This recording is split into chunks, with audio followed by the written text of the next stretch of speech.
Ames Public Library, 12 to try. Ames Library employees seated at a table with books. Hi, I'm Cathy, a librarian at Ames Public Library.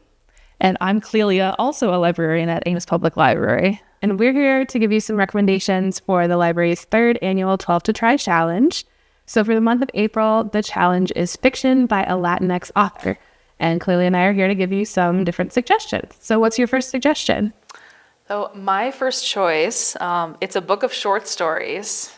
It's called The Dangers of Smoking in Bed by Mariana Enriquez. It's from 2021. These are macabre, eerie short stories with elements of magical realism, and they blur the lines between nightmare and reality. So it definitely feels like real life, but things creep in that are not. Lots of dark atmosphere with details and characters that are instantly recognizable from daily life, often about the divisions and tensions between people and desires that become unruly or aberrant in some way.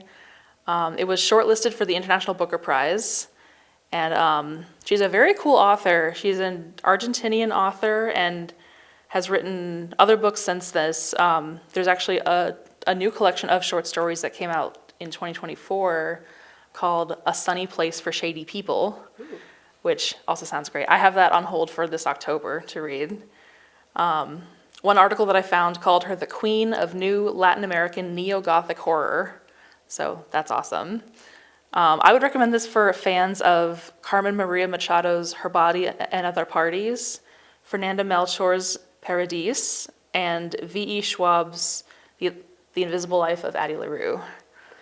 Sounds spooky in all the right ways. It's very spooky and very fun. Love that. So my first suggestion also has hints of magical realism. This is The Bullet Swallower by Elizabeth Gonzalez James. So it is historical fiction, but specifically a historical Western. Mm-hmm. It does have some themes of racism, colonialism, and intergenerational trauma, so just know that going in if those are triggers for you. It is based on the life of the author's great-grandfather. So it's told in alternating perspectives from 1895 and 1964. And it's all about the Sonoro family who owns gold mines and made their fortune with mistreatment of indigenous workers in those mines. The family falls in hard times, and Antonio, the great-grandfather figure, based on real life, decides to rob a train. He is shot in the face, which is where the name The Bullet Swallower comes from. Oof. And witnesses the murder of his younger brother. But he survives and has this thirst for revenge. And so he becomes consumed with that need for revenge and ends up living the rest of his life as an outlaw.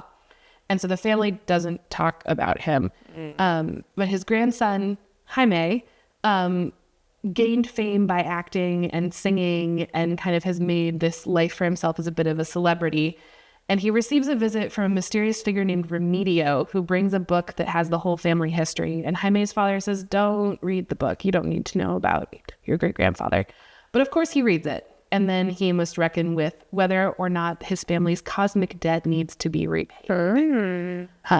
So it's definitely great if you like Westerns, if you like an adventure story, some morally ambiguous characters, but also kind of with that focus on a Latinx perspective and reckoning with the history of racism and colonialism as well. And yeah, really phenomenal book. That sounds awesome. Yeah, what's your next really cool? My next choice, it is sorry about the sticker. What Happened to Ruthy Ramirez is the full title, by Claire Jiménez. We read this for my book club, View from the Margins, last year, and it was one of my top 3 picks of the year. It's a literary fiction page turner, I would call it. Not so much a mystery, but definitely, you can't stop reading. You want to know what happens. You want to hear from new people. The characters feel really real, and you become emotionally attached to them really quickly. Each chapter is from a different perspective. It cycles between a few different people in the family, and it works really well. I feel like sometimes that can be confusing, but I was never lost once.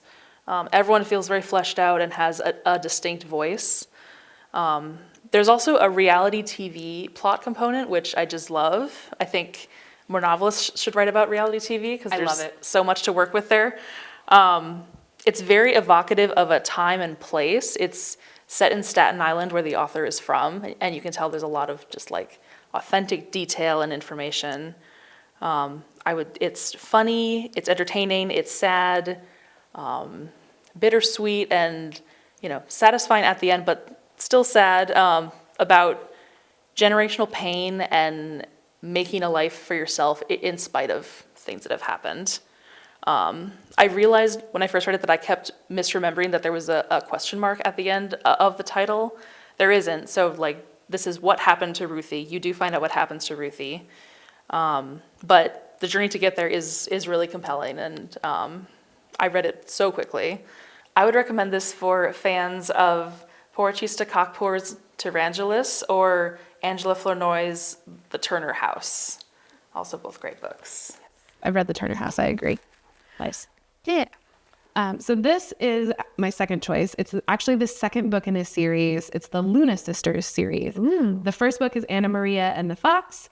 The third book is Gabriella and His Grace. They are both checked out right now. So this is the one that I could get my hands on. And this is Isabel and the Rogue. So all three of them are daughters of a top Mexican government official, and they are all in England during the French invasion of Mexico in the mid-1800s, working on getting the British to support Mexico against the French. And Isabel is kind of the quiet, more overlooked sister, so she agrees during all of these balls and parties and things to go sneaking around looking for information. And she stumbles across a roguish captain who's also sneaking around looking for information. And, the plot thickens from there. So one of the things that I think is really interesting is that these three novels really talk about the sisterly love and the bond between the three sisters, as well as just how intelligent and capable they are as women and as characters. In Anna Maria and the Fox, she ends up in a marriage of convenience with a member of parliament who's a grandson of a former slave working to end the profit from the transatlantic slave trade. And in the third book with Gabriella, she is escorted back to Mexico after the invasion by a charming duke, but then to escape a betrothal, they flee to go back to England, but there's only one cabin on the ship. And the rest is history. So that's my suggestion. If you love history, especially parts of history that you might not be as familiar with, if you like a good romance and a happily ever after, this is a great pick for fiction by a Latinx author. And if you're looking for more suggestions, we'll have a display here at the library promoting the challenge, or you can come and talk to us, and we're happy to give you suggestions based on the kind of books you like to read. Yes, come talk to us.